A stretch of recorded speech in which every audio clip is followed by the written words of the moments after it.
Hi, folks. This is Don Meisner with the North Country Fishing Report.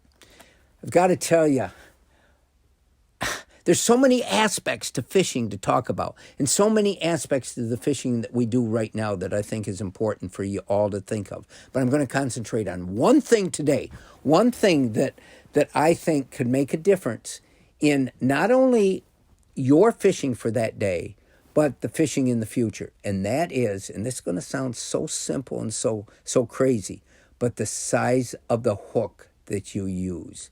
And I know recently I've gone to fishing really small baits because I think in most instances they can really work well for either big fish or little fish. They're all going to take advantage of food that goes down. But in using small baits, you normally would use little bitty hooks. And I think they're a tremendous danger to the survival of the fish. If you use bigger hooks, the bigger hooks aren't going to be as easily ingested into their stomach. So when they hit your bait or when they start feeding on your bait, if you've got bigger hooks, they'll tend to stay within their mouth area and not be as likely to tangle in their stomach. That's the big horrible thing, because fish aren't going to survive very easily if you cut or have something embedded in their stomach. And second of all, their gills. Their gills are sensitive apparatus, like our lungs, that allow them to breathe and to keep surviving. And once you damage those gills, a lot of times those fish are going to die.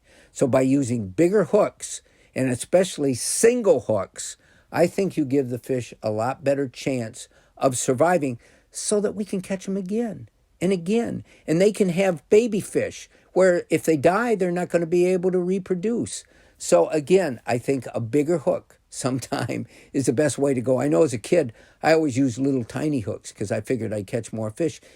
And at that time, I could sadly tell you, at that time, I wasn't concerned with whether the fish were going to survive or not, because if they went in my fish basket or my creel, they weren't going to survive. And that's what we did. It was catch and keep. Catch and keep and eat was the basis of fishing back then.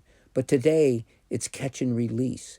And how you best can release those fish to swim again for your children to catch or for you to catch again next year and the year after is to be able to cause the least bit of wounding to them, whether that be through infection, through injuring their intestines or whatever.